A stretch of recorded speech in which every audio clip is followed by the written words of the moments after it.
বন্ধুরা, চলো আজকে আমরা সবাই আমার মায়ের সাথে ঘটে যাওয়া ভূতের গল্প শুনি। কি গল্প শোনাবো তোকে?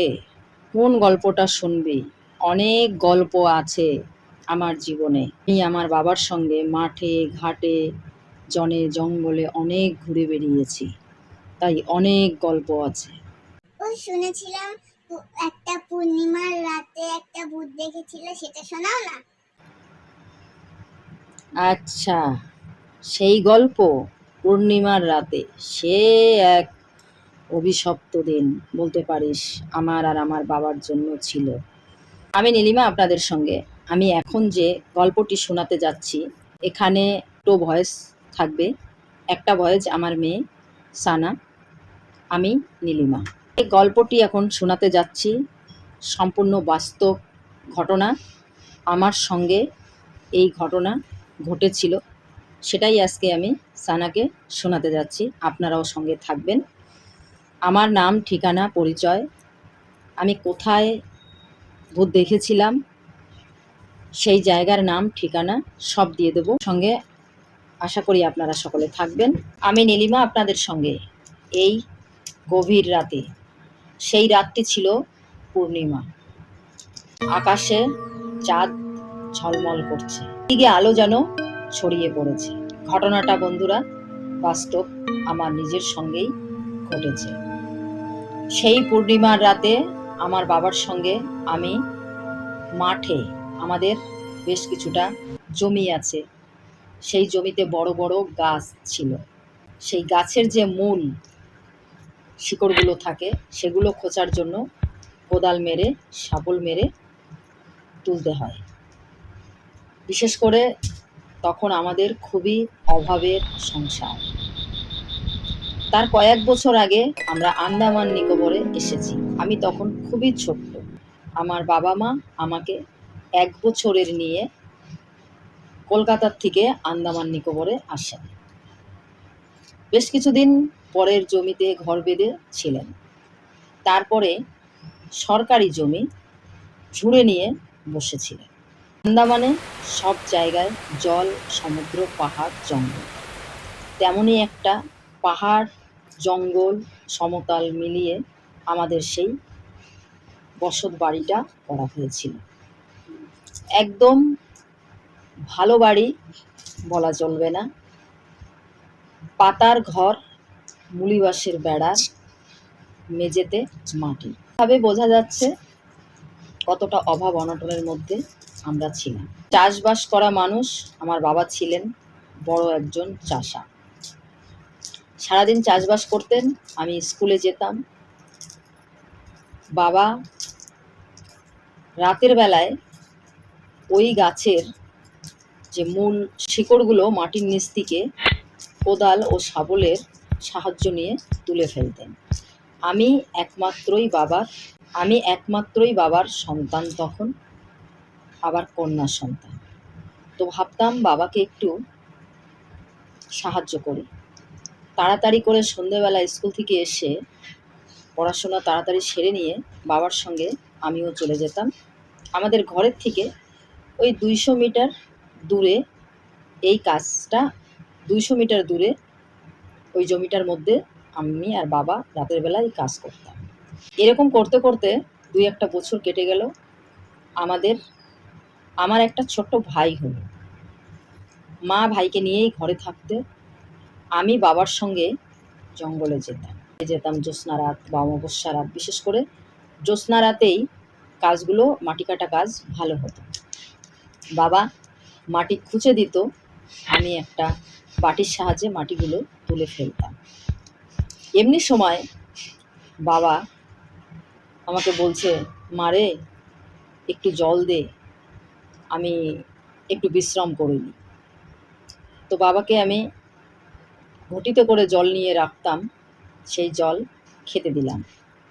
বাবা জল খেয়ে একটা বিড়ি ধরালেন। এমনি সময় একটা ফাঁকা মাঠ আছে, যদিও সেটা এখন মাঠ, কিন্তু বৃষ্টিকালে সেখানে ধান চাষ করা হয়।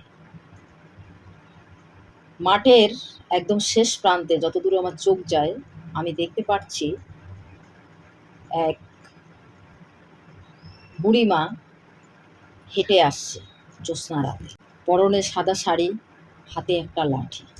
মা, তাড়াতাড়ি বলো, আমি আর অপেক্ষা করতে পারছি না। আগে কি হয়েছিল? এই বুড়িমাটা কি তোমাদের কাছে এসেছিল? হ্যাঁ, এখানেই হচ্ছে আসল রহস্য। সেই বুড়িমা আসতে লাগলো, আস্তে আস্তে করে যত আমাদের সামনের দিকে আসছে তত যেন বুড়িমা বেড়েই চলেছে, লম্বা হয়ে যাচ্ছে। তার পাগুলো যেন 10 হাত করে লম্বা হয়ে যাচ্ছে।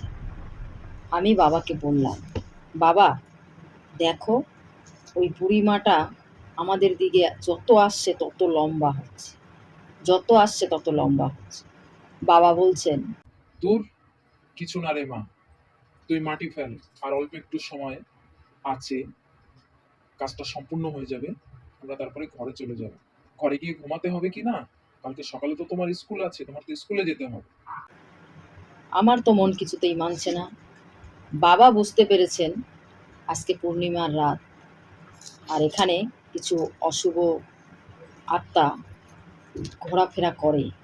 বাবা সেটা আগে থেকেই জানতেন, কিন্তু আমি জানতাম না। যাই হোক, কিছুক্ষণের মধ্যে দেখতে দেখতে আমাদের সামনে চলে এলো, এসে আবার স্বাভাবিক মানুষের মতন হয়ে গেল। যেমন একটা 70 বছরের বয়স্কা মহিলা যেমন হয়, ঠিক তেমন আমাদের পাশ দিয়ে হেঁটে যাচ্ছে, অনেকটা কাছাকাছি। আমার মনে হচ্ছে আমি 2 পা আগালেই আমি ধরতে পারবো বুড়িকে। কিন্তু আমি অনেক চেষ্টা করলাম যে দেখার জন্য, এই রাতের বেলায় বুড়িমা কে, কি জাদু দেখাচ্ছে, কিছু জাদু জানে? বাবা বললেন, তোমার তো মন অন্যমনস্ক হয়ে গেছে গো মা, তুমি ওদিকে তাকিও না, তুমি তাড়াতাড়ি এই মাটিটা ফেলো, চলো আমরা ঘরে যাই। সত্যিই আমার মন বোধহয় উড়ু উড়ু হয়ে গেছে। আমার মন ওই বুড়িমার কাছে চলে গেছে। বুড়িমা কোন দিকে যায়, আমার দেখতে হবে বুড়িমা কে। এমনি সময় আমার মনে পড়ল, আমরা যাদের জমিতে ঘর বানিয়েছিলাম সেই বাড়ির সেই কাকার একজন বিধবা মা আছেন। তা আমি ভাবলাম প্রফুল্ল কাকার মা হবে হয়তো। আমি আর বাবা রাতে কাজ করছি, হয়তো উনি দেখতে আসছেন, সেই কারণে হয়তো কথা বলছেন না, হতে পারে। আর যে জমির মধ্যে দিয়ে সে ঘুরে বেড়াচ্ছেন সেই জমিটা কিন্তু ওই প্রফুল্ল কাকারই। এর মধ্যে মোটামুটি আমাদের কাজ সম্পূর্ণ, ভোর হতে গেছে, 3টে বাজে। তখন বাবা আমাকে বলছেন, তুমি ওদিকে যেও না মা, এখানে এসে বসো। বাবা বুঝতে পেরেছেন। তো ওখান থেকে আমাদের ঘরে আসতে গেলে আমাদের ছোট্ট একটা ব্রিজ পার হতে হবে। সেই ব্রিজটা গাছের ব্রিজ, কাঠেরও নয়, লোহারও নয়। তখনকার সময় কাঠের ব্রিজ, লোহার ব্রিজ খুব কমই ছিল। তো বাবা বাংলাদেশের মানুষ, বাবা জানতেন যে যদি কোনো ভূত পেত আমাদের পিছনে পড়ে বা কোনো পেতনি অশুভ সংকেত যদি কিছু পাওয়া যায়, তাহলে কোনো শূন্য ভারে উঠতে নেই, মানে মাটির উপরে, মাটি ছাড়া কোনো পোলে বা গাছে, যাই হোক ইত্যাদি ইত্যাদি এরকম। সেটা মনে করে আমার বাবা বললেন, কিছুক্ষণ এখানে বসো, তোমাকে একটা গল্প বলি। আমার বাবার কোনো গল্পই ভালো লাগছে না। এর মধ্যে হঠাৎ করে আমি পিছন দিকে তাকিয়ে দেখি সেই বুড়িমা আমার পিছনে, একেবারে বিকট একটা রূপ, সেই রূপ হাড় হিম করার মতন, সেই রূপ। তার পাকা কাঁচা চুলগুলো পুরো চুলই পাকা, সেই চুলগুলো ছেড়ে দিয়েছে, হাঁটুর উপরে কাপড় বেঁধে নিয়েছে, চোখগুলো যেন জল জল জল জল করছে, মনে হচ্ছে অগ্নি শিখা বেরিয়ে আসবে আমার দিকে। তার দাঁতগুলো যেন বাইরে বেরিয়ে আসছে, যেন আমাকে খেতে আসছে। তার হাসি এমন অট্ট হাসি দিচ্ছে যেন আমাদের গোটা টোকাপুর গ্রাম কেঁপে যাচ্ছে। সত্যি কথা বলতে আমার প্রাণ বেরিয়ে যাওয়ার জোগাড়। আমার বাবাও বুঝতে পারলেন যে কিছু তো মেয়ের সাথে হচ্ছে, কিন্তু আমার বাবা তাকে দেখতে পারছেন না। আচ্ছা, আপনাদেরকে আগে বলা হয়নি, আমার রাশি কন্যা রাশি। এবার শুনেছি ঠাকুরদাদার মুখে কন্যা রাশি, তুলো রাশির যারা হয় তারা নাকি এই সমস্ত ভূত প্রেতদের সঙ্গে দেখা হয় বা দেখা পায়, বা তাদের নাকি কিছু তান্ত্রিক মতে যেমন আয়না দপ্পন, পায়ান দপ্পন দেওয়া হয়, সেগুলো নাকি তাদের হাত দিয়ে করানো হয়, বা বাটি চালান, কিছু চালান আগেকার দিনের তান্ত্রিকরা যেগুলো করতেন। যদিও আমি সেগুলো মানি না, কিন্তু তখন আমার বাবার মাথায় এই কথাটাই এসছিল যে আমার মেয়ে তো কন্যা রাশি, তাহলে হলেও হতে পারে যে ওকে কেউ দেখা দিয়েছে, কিন্তু অবশ্যই সে কোনো মানবী নয়, সে দানবী, সে রাক্ষসী। আপনারা বিশ্বাস করবেন কিনা আমি জানি না, আমার বাবা কৃষ্ণ ভক্ত মানুষ, গলায় তুলসীর মালা। বাবা এক নাগাড়ে হরে কৃষ্ণ গায়ত্রী মন্ত্র জপ করা শুরু করলেন। ইতিমধ্যে আমি সেই এক দৃষ্টিতে তাকিয়ে আছি সেই পিশাচিনীর দিকে। সেই পিশাচিনী এতটাই তীব্রতার তার আক্রোশ, সে পারলে যেন আমায় ছিঁড়ে বুড়ে খেয়ে নেয়। আমি শুধু নীরবে তাকিয়েই থাকলাম। কিছুক্ষণ পরে আমার বাবা আমার গায়ে হাত দিয়ে দেখল যে আমার শরীরে শুধু কোনো মতে প্রাণটা আছে, কিন্তু আমার শরীরে কোনো সার নেই, আমার শরীরে কোনো কাজ করছে না। এদিকে সানা আমার গল্প শুনে মনে হচ্ছে ওর সঙ্গেই এই ঘটনাটা ঘটেছিল। বাস্তবে বোধহয় ওই দেখেছিল। ওর আর তর সইছে না, কতক্ষণের শেষটা জানবে। আমার কি হলো তারপর? তোর পেতনিটা কি তোমাকে ধরে নিল? না, পেতনিটা আমায় আর ধরতে পারেনি। আমার বাবার মন্ত্র বলে, আমার বাবা যে গায়ত্রী মন্ত্র জপ করছিলেন, কৃষ্ণ নাম করছিলেন, শুনেছি যেখানে কৃষ্ণ নাম হয়, হরির নাম হয়, সেখানে কোনো অশুভ শক্তি বা আত্মা থাকতে পারে না। অবশেষে ওখানে একটা মহুয়া গাছ ছিল, সেই গাছটাকে জোরে জোরে ঝাঁকি দিল, এত জোরে ঝাঁকি দিল, কারণ ওই পিশাচিনীর উদ্দেশ্য ছিল আমাকে মারবে। সেটা যখন করতে পারিনি, আমাকে মারবে কিংবা আমার ঘাড়ে চাপবে। ওই পিশাচিনী ওই গাছ এত জোরে ঝাঁকি দিল, সমস্ত কাঁচা পাকা শুকনো পাতা ডাল মজার মজার করে ভেঙে পড়ল। কিছুক্ষণের মধ্যে সেই পেতনি একটা অট্ট হাসি দিয়ে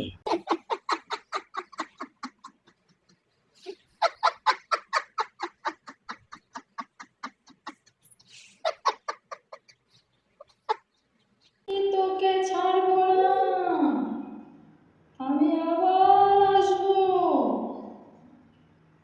তুই এই যাত্রায় বেঁচে গেলেও এই পরের যাত্রায় বাঁচতে পারবি না, এই গ্রাম ছেড়ে আমি কোথাও যাব না, এই গ্রামেই থাকবো। এই বলে সেই পেতনি না ভূত আমার জানা নেই, অবশেষে চলে গেলেন। আমি কখন যে অজ্ঞান হয়ে গেছি কিছুই জানি না। বাবার কাছে যে ঘটিতে জল ছিল সেই জল দিয়ে বাবা আমায় জ্ঞান ফিরালো, ঘরে নিয়ে গেল। কতটুকু সময় ঘরে গিয়ে ঘুমিয়েছি তাও জানি না। সকালবেলায় আমার ধুম জ্বর। বাবা তো সব কিছুই জানেন, কিন্তু মাকে কিছুই বলেননি। সকালবেলায় মা বাবাকে বললেন, কি গো, মেয়ের গায়ে তো খুব জ্বর, কেন এরকম জ্বর হলো? কালকে রাতে তুমি বোধহয় ওকে দিয়ে খুব কাজ করিয়েছো। বাবা বলছে যাতে মা বুঝতে না পারে যে তা তো তুমি ঠিকই বলেছো, একটু কাজ কালকে রাতে বেশি হয়েছে। থাক, আজকে আর স্কুল যেতে হবে না, ওকে একটু ঝাড়াতে হবে। আমাদের গ্রামেই একজন ঝাড়ফুঁস করতেন ছোট ছোট বাচ্চাদের বা ঝিবৌদের হাওয়া বাতাস লাগা, যেমন গ্রামের বাড়িতে হয় আর কি। কেউ একটু ভয় পেলে পরে তাকে ঝাড়িয়ে দিত, জল পড়া দিত, সুতা নাতা পড়া দিত, সেরকমই একজন ছিলেন। তো বাবা তার কাছে যাচ্ছেন। বাবা তো বলতে পারছেন না, কিন্তু বাবা তো জানেন যে মেয়ের সঙ্গে রাতে কি হয়েছে। তো তার কাছে গিয়ে বাবা সব কিছু খুলে বলবেন আমার বিষয়। এমনি মনস্তব করে যখনই না ঘরের থেকে বেরিয়েছে, এক পা দিয়েছে ঘরের বাইরে, এমনি সময় পাড়ার থেকে এক খুড়ো সে দৌড়াতে দৌড়াতে আসছে। আমার বাবাকে বলছে, দাদা গো দাদা, তাড়াতাড়ি চলেন, আমাদের বাড়ির অবস্থা খুব খারাপ। আমার বউটা কামরাঙ্গা গাছে উঠে বসে আছে, শুধু চুল ছেড়ে দিয়ে হাসছে, কিন্তু সে নিচেও নামছে না, শুধু কামরাঙ্গা পাড়ছে আর খাচ্ছে। যে তার সামনে যাচ্ছে তাকেই চর থাবড় মারছে। কালকে রাতের থেকে এই পর্যন্ত তাণ্ডব মাচিয়ে দিয়েছে। মা, এই তামরাঙ্গা কি হয়? তামরাঙ্গা নয়, কামরাঙ্গা। কামরাঙ্গা গাছ আছে, টক ফলগুলো খেতে হয়। সেই কামরাঙ্গা গাছে শুনেছি নাকি বলে ভূত থাকে। তো সেই খুড়োর বাড়িতে, বাড়ির পাশে একটা খাল আছে, সেই খালের পাশে মানে পিছন দিকটা, ঘরের পিছন দিকটা, সেই কামরাঙ্গা গাছে উঠে ওই কামরাঙ্গা খাচ্ছে আর অট্ট হাসি দিচ্ছে আর মানুষকে ভয় দিচ্ছে চুল ছেড়ে দিয়ে একবার এডাল একবার ওডাল। যখন এডাল থেকে ওডালে যাচ্ছে তখন তার পাগুলো বড় বড় হয়ে যাচ্ছে। এরকম একটা বাড়ির পরিবেশটা থমথমে আর ভয়ঙ্কর একটা ভয়ের পরিবেশ হয়ে গেছে। তখন ওই খুড়ো আর কিছু না পেয়ে তড়িকি মড়ি আমাদের বাড়িতে ছুটে এসেছেন বাবাকে নিয়ে যাওয়ার জন্য, যে বাবা যদি সঙ্গে থাকে হয়তোবা একটু উনি সাহস পাবে, কিছু আলোচনার মাধ্যমে কিছু ব্যবস্থা করতে পারবে। তখন বাবা, যাচ্ছিলাম ওই কবিরাজের বাড়ি, তাহলে চলো তুমিও চলো আমার সাথে, দুজনে মিলে তাহলে ওনাকে ডেকে নিয়ে আসি, তারপরে দেখা যাক কি হচ্ছে, দেখি ওনাকে বাড়িতে পাই কি না পাই। তারপর কবিরাজ আসার পরে কি হলো মা?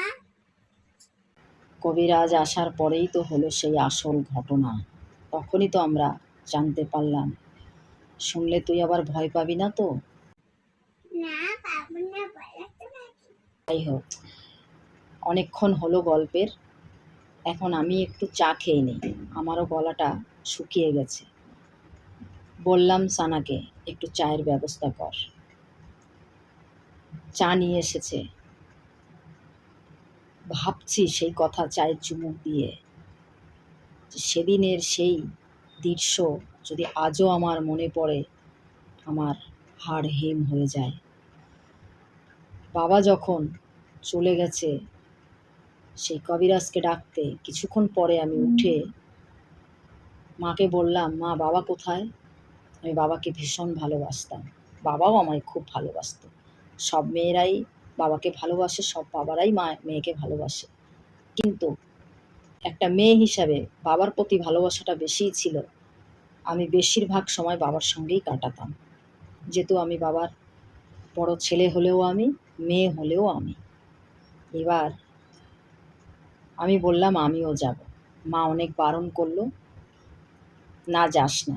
এর মধ্যে আমি দেখি ফাঁকা মাঠের মধ্যে দিয়ে বাবা আর আমাদের ওই খুড়ো হেঁটে যাচ্ছে। আমি ওখান থেকে ছুট লাগালাম, এক দৌড়ে বাবার কাছে। বাবা বললেন, তুমি কেন এসেছো মা? তোমার তো শরীর খারাপ, তুমি তো রাতে তো খুব জ্বর ছিল, তোমার জ্বর পড়ে গেছে। আমি বলছি না বাবা, জ্বর অল্প অল্প আছে, কিন্তু তুমি কোথায় যাচ্ছ? বলছে আমি যাচ্ছি, তোমার এই খুড়ো ডাকতে আসছে, তোমার ওই খুড়ির নাকি বলে কি হয়েছে একটু দেখে আসি। কি হয়েছে বাবা? বাবা তখন বললেন এই এই বিষয়। আমি জানি না কেন আমার খুব যেতে ইচ্ছে করছে। আমি বাবাকে বললাম, বাবা আমাকেও নিয়ে চলো। তো আমার বাবা জানতেন যে আমার মেয়ে খুবই সাহসী, আমার মেয়ে ভয় পায় না, ওকে নিয়েই যাব।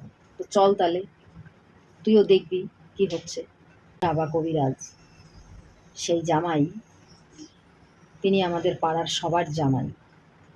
সেই জামাই যখন জল পড়া দিয়ে ডাকলেন ওই খুড়িমাকে, সেই গাছের থেকে খুড়িমা নেমে আসলো। সে একটা বিবস্ত্র পিটকল রূপ, চোখগুলো জল করছে, মনে হচ্ছে যাকে পাবে তাকে আস্ত ছিঁড়ে পুড়ে গিলে খেয়ে ফেলবে। তার শরীরটা একটু একটু একটু একটু করে রক্ত শূন্য হয়ে যাচ্ছে, ফ্যাকাশে হয়ে যাচ্ছে। তার চুলগুলো কাঁচা চুল, আমাদের সেই খুড়িমার যে চুল সব কাঁচা চুল ছিল, চুলগুলো সব পেকে যাচ্ছে। বিভৎস একটা মুখের রূপ, সেই রূপ থেকে মনে হচ্ছে যেন কত কুৎসিত রূপ একটা বেরিয়ে আসছে, বিকট একটা আকার ধারণ করে, আর অট্ট হাসি দিচ্ছে। সেই হাসি মনে হচ্ছে পোকাপুর পুরো কেঁপে যাচ্ছে। তখন বুঝতে পেরেছেন আমাদের পাড়ার জামাই যে এ আর কেউ নয়, এ হচ্ছে এক পেত্নী, এক পিচাসিনী। তখন মন্ত্রবলের দ্বারায় সেই জামাই জিজ্ঞাসা করতে লাগলেন, তুমি কোথা থেকে এসেছো, তুমি কে? কিন্তু সব থেকে আশ্চর্যের বিষয় এটা বন্ধুরা, আমি যেটা শুনলাম, তার নাকি মৃত্যু হয়েছিল কত কত শো বছর আগে জাহাজে, তার সন্তান পরিবার নিয়ে, তার 7টা ছেলেকে নিয়ে সমুদ্রের মাঝখানে ডুবে মারা গেছিলেন। অট্ট হাসি দিচ্ছে আর বলছে সেই পেত্নী, মানে তার নাম সনেকা ব্রাহ্মণী। সে নাকি ব্রাহ্মণী ছিলেন, আর ব্রাহ্মণরা যদি মারা গিয়ে পুষ্করা পেয়ে, দোষ পেয়ে যদি তারা কোনো পিচাস হয়ে যায় বা কোনো দানব দৈত্য হয়, তাদের আত্মা যদি অকাল মৃত্যুর যে আত্মাগুলো ঘুরে বেড়ায়, তারা নাকি ব্রাহ্মণীরা মারা গেলে নাকি দৈত্য হয়। যদিও আমার শোনা কথা, মানে ভূতেদের রাজা থাকে। ঠিক তেমনই বলছে, আমি সনকা ব্রাহ্মণী, আমার নাম সনকা। যতদিন পর্যন্ত আমি 7টা ছেলেকে না মারব, 7টা ছেলেকে না মারা পর্যন্ত আমার শান্তি নেই। কারণ আমার কি অপরাধ ছিল, আমি 7টা ছেলে নিয়ে জলে অপবিত্র মৃত্যু হয় আমার তো কোনো অপরাধ ছিল না, বলছে আর অট্ট হাসি দিচ্ছে। কিন্তু ইতিমধ্যেই তারপরে সেই সনিকা ব্রাহ্মণী, তার এই রূপ দেখে আমরা সকলেই কম বেশি ভয় পেয়ে গেলাম। এমনকি আমার বাবা পর্যন্ত ভয় পেয়ে গেছিলেন। আমি কিন্তু খুব একটা ভয় পাইনি। তারপরে আমি ভয় পেলাম কখন, যখন না দেখলাম আমার দিকে তাকিয়ে আছে। মনে হচ্ছে সেই পিচাসিনীর চোখ, দাঁত, নাক, মুখ একেবারে একটা রাক্ষসীতে পরিণত হয়েছে। তার জীবের কণা দিয়ে বেয়ে পড়ছে, যেন আমাকে খাওয়ার জন্যই ও এখানে এসেছে। এবার বলছে আমার বাবাকে, তোর এই কচি মেয়েটাকে আমি এবার খাবো, আরও এর সাথে 7টি ছেলেকে খাবো, তোদের এই গ্রামেরই। আমি ছিলাম অনেক দূরে, সেখান থেকে আমাকে চালান দিয়ে পাঠিয়েছে তোদের এই গ্রামে। আমি সেখানে 2টো ছেলে খেয়ে এসেছি, এই গ্রামেও একজনার একটা ছেলে খেয়েছি, আরও তোদেরও ছেলেদেরকে খাবো, সাথে তোর এই মেয়েকেও আমি খাবো। তোর মেয়েটা যে বেশ নাদুস নুদুস দেখতে রে। আমার তো শুনে বন্ধুরা তারাম খাঁচা। আমার বাবা আমাকে সঙ্গে সঙ্গে জড়িয়ে ধরে সেই গায়ত্রী মন্ত্র আবার জপতে লাগলেন। হরে কৃষ্ণ হরে রাম করে যাচ্ছেন মাঝে মধ্যে, আমিও একটাই নাম হরে কৃষ্ণ হরে রাম করে যাচ্ছি। ইতিমধ্যে সেই যে আমাদের জামাই, তার নিয়ম ক্রিয়ার মধ্যে দিয়ে এক কলসি জল পড়ে রাখলেন, তার ওর মধ্যে একটা আমের পল্লব দিয়ে, পিচাসিনী তুই এদিকে আয়, এই কলসি কামড়ে ধরে নিয়ে চলে যা, আর জীবনেও এ মুখও হবি না। ইতিমধ্যেই নত হলেন। পেত্নী সনেকা ব্রাহ্মণী নত হয়ে গেল। নত হওয়ার পরে সেখানে বলল, আমি চলে যাচ্ছি, কিন্তু আমি আবার আসব, তুই আমাকে কতক্ষণ এই বাঁধন দিয়ে আটকে রাখতে পারবি? তবে শুনে যা, তোদেরই এই পাড়ায় একটা ছেলে মারা গেছিল, মনে আছে? তোদের ওই খাল পাড়ে, তাকে কিন্তু আমিই মেরেছি, তবে আরেকজনকে মারব। এই কথা বলে তখন সেই জামাই জিজ্ঞাসা করলেন, সেই কবিরাজ জামাই জিজ্ঞাসা করলেন, কাকে মেরেছিস? তখন বলল নাম। আমি সেই নামটা এখানে বন্ধুরা বলতে চাই না, ঘটনাটা যেটু সত্য। হয়তো তারা যদি আমার এই ভিডিওটা শোনেন, আবার তাদের পুরনো স্মৃতি মনে পড়ে যাবে। তাদের একমাত্র পুত্র সন্তান ছিল, তাকেও এইভাবে ওই অশুভ শারীরিক আত্মা তাকে মেরে ফেলেছিল। মা একটু স্বস্তির নিঃশ্বাস নিয়ে আবার বলা শুরু করলো। তারপরে মা সেই পেতনিটা কি চলে গেছিল, কি আবার প্রতিশোধ নেওয়ার জন্য এসেছিল? হ্যাঁ, এখানেই হলো কথা রে। সেই অভিশপ্ত কথাটা আমি এখন তোকে বলতে যাচ্ছি। সে জন্মের মতন চলে যায়নি রে। সে যেটা বলে গেছিল, সে আবার ঘুরে এসেছিল আমাদের সেই গ্রামে টোকাপুরে। এসে আমারই নিজের ভাই, আমার বড় ভাইটাকেও সেই একই কায়দায় একইভাবে মেরেছিল। সেই খালপাড়ে একটা ঘাট বাঁধানো ছিল, সেই ঘাটের থেকে ঘাড় মটকে দিয়ে জলের মধ্যে ফেলে দিয়েছিল।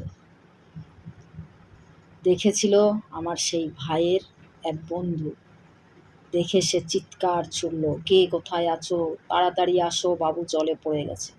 আমার ভাইয়ের ডাক নাম ছিল বাবু, ভালো নাম ছিল উজ্জ্বল সঙ্গ রায়। তখন তার 6 বছর বয়স, 7 বছরও হয়নি, সে মুখ অগ্নিও পায়নি। তারপরে আবার সেই কবিরাজ, আবার সেই আমার ভাইয়ের সেই সৎকার করার পরে আবার সেই কবিরাজকে ডাকা হলো। ডেকে নিয়ে চিরদিনের মতন বিদায় দিয়ে দিল সেই পেতনিকে, যেন গোটা আন্দামান নিকোবরে সে আর না থাকতে পারে। যেটা বলেছিলেন সেই জামাই, আমাদের সেই কবিরাজ জামাই, আমি শুনেছিলাম যে তাকে নাকি কোন সমুদ্রর মাঝখানে চালান দিয়ে দিচ্ছে, সে জীবনেও আর কোনো দিন আসতে পারবে না। তারপর থেকে আমরা সবাই সুস্থ স্বাভাবিক জীবনযাপন করি। গল্পটি এতক্ষণ আপনারা শুনছিলেন টোকাপুর 7 নম্বর মায়াবন্দর থানা, আন্দামান নিকোবর। আমি আপনাদের সঙ্গে নীলিমা বিশ্বাস, আমার মেয়ে সানা বিশ্বাস। আজকের আর প্রশ্ন হচ্ছে, যে পেতনিটা আমাকে দেখা দিয়েছিল এবং কি খুড়িমার পরে ভর করেছিল, সেই পেতনির নাম কি ছিল? প্রথম উত্তরদাতাদের মধ্যে 10 জনের নাম আগামী ভিডিওতে আমি ঘোষণা করব। ভালো থাকবেন, ততক্ষণ সবাই সুস্থ থাকবেন, সাবধানে থাকবেন। অবশ্যই জানাবেন আমার গল্পটি কেমন লাগলো।